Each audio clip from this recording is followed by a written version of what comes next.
Oh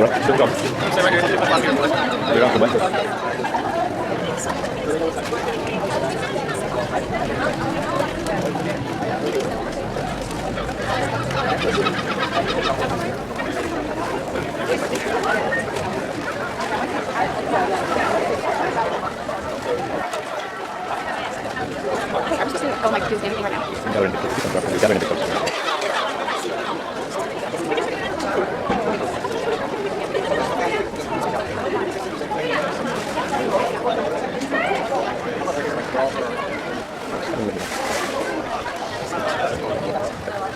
So far away, there's nice up there.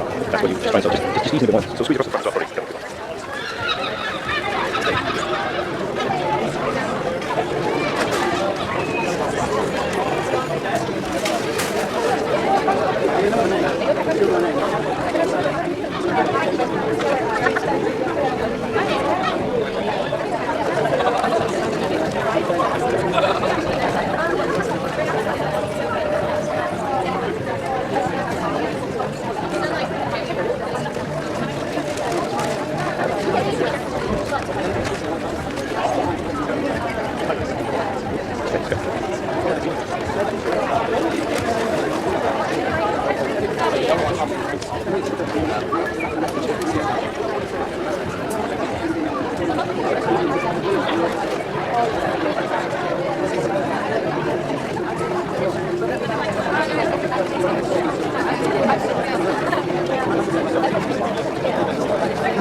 I brushed my teeth 2 days ago. Are you okay? And I got that 48-hour roll on. I put that on about 4 weeks ago. It's still cheese and onion smell.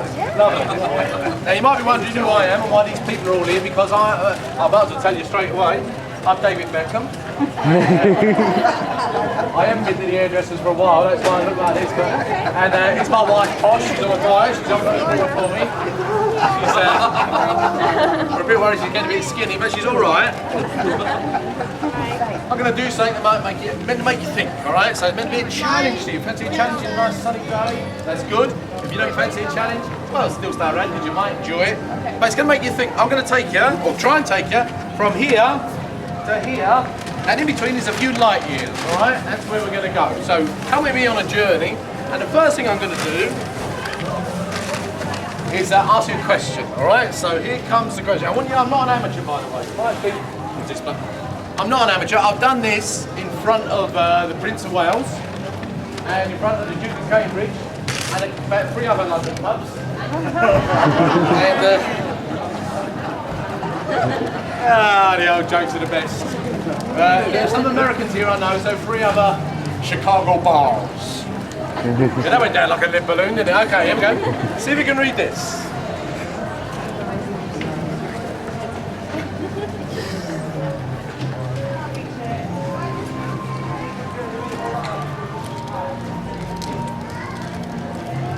Now, there's a philosophical and theological and audiological questions. What are you? See, that's a big thing, isn't it? You know, I know what I am. When I look in the mirror, I'm Brad Pitt. when I dance in my kitchen while I'm cooking my dinner, I'm John Travolta. What's his name? I can't think of that, but anyone better. But I'm going to add another word to it, right? What are you?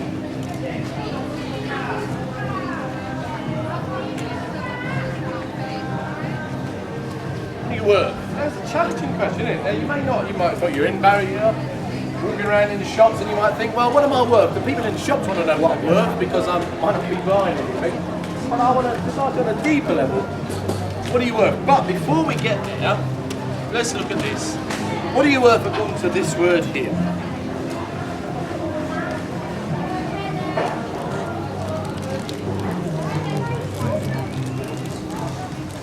You know the word? If I spell it right, it says the word science. What are you worth according to science? Now, I'm not a scientist. I know I look clever. That wasn't a joke. What are you worth according to science? Well, according to science, currently, you are worth, well, if you could get all the some of the stuff and the elements out of your body, you know, you'd have enough water in your body to make up 80% of you is made of water. So you make a few bottles. But of course, you know, that's not much. It's amazing. If 80% of you made this water, I think all mine's collected in one place.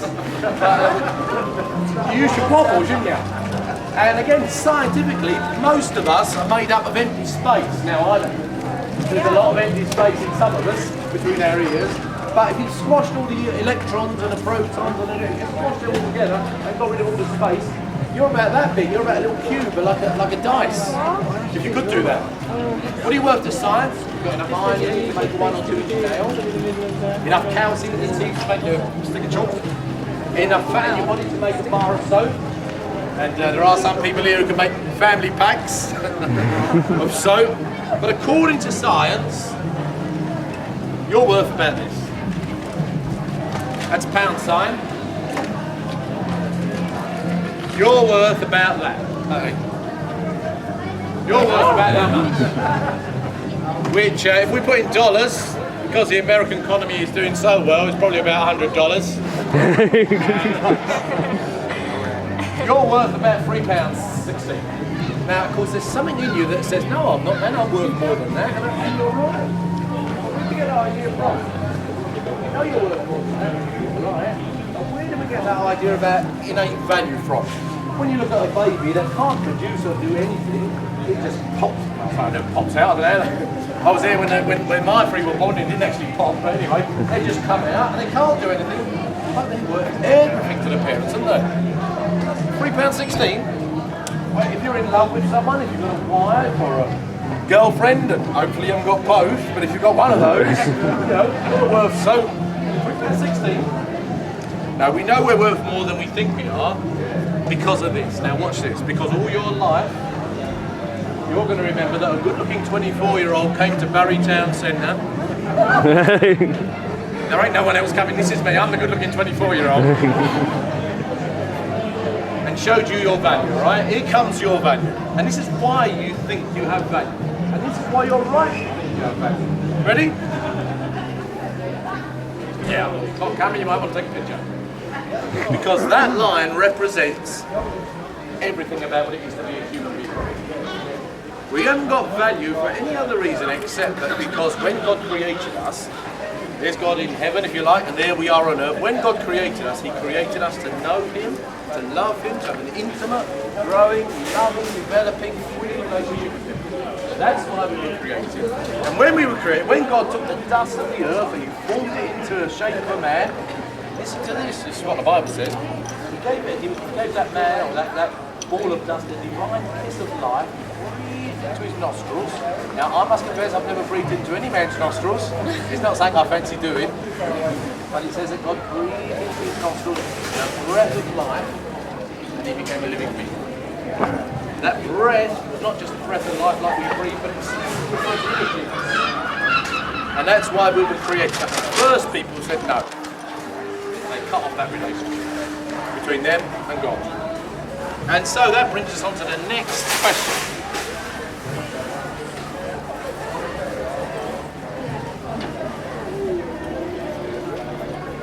What are you worth? Well, according to others. Yeah, depends who those others are, doesn't it? Again, if someone loves you, then you're worth a lot to them. You're priceless. If you're employed, if you're lucky enough to be employed, you're worth so much to your employer. You know, we're worth lots of things to lots of people. Now, here's a bit of education for you, a bit of British education for you.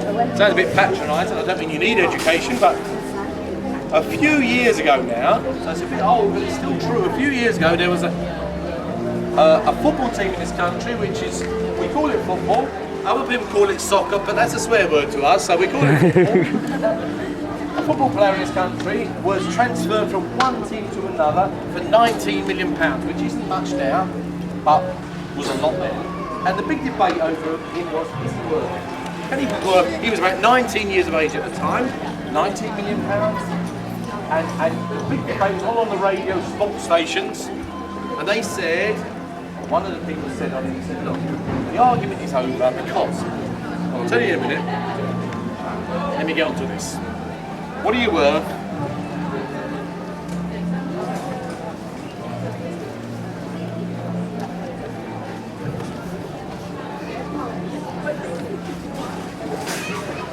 What are you worth according to yourself? Well, yeah, I'm not being silly about it, I'm not going to make any jokes about it because that's a personal question. I've stood in a crowd like this, been with a crowd like this, and someone's called out, almost involuntarily, she's called out, I'm worth nothing.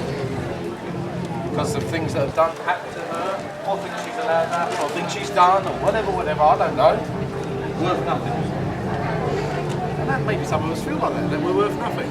You will look nice and smart on the outside, but God looks on the heart. What does he see when he sees in our heart? He sees that we feel we're worth nothing. When all the time, the truth is that we're priceless. Here's the last part of the question. What are you worth?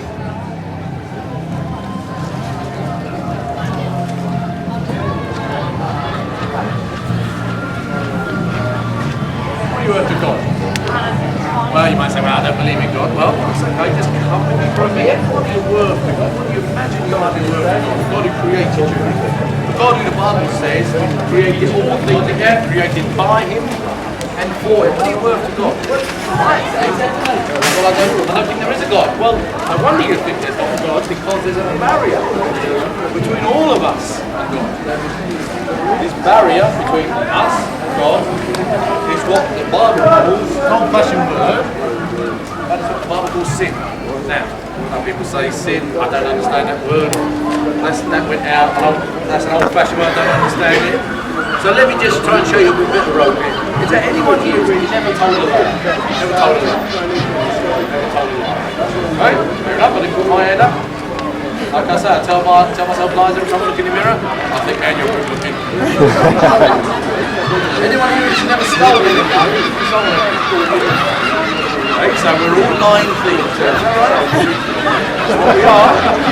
And yet we think, man, that's not bad. I told a lie, I stole the phone, I got one. Surely. Well, they can exclude me from the family. Okay, other people, they say, well, you know, I'm not religious, I'm religious. That's like them down the city goes away, they wrote a lot of some people say, yeah, I'm not as holy as him or her. I've done a bit more. I'm not proud. Other people say, I'm not bad. I'm bad. You know, that's what we think. We think good people go to heaven. Bad people when they go down. People in the middle. Where do we go? But what's the Bible say? That's what's most important. What we think is okay. And we're thinking that God's hand to the Son. Which is good news for them. Say, it says, great boy will be one time. So, you might think you're good, you might think you're average, you might think you're bad, I don't know what you think about yourself. But the truth is, it's the same. Because when we break what's going on, we show ourselves to be rebels. So you might be good, but you're not good. You might be average. Average people separate from the forever and serve bad people unless God did something. And here's the good news, and now I'm going to stop. The good news is God so in this world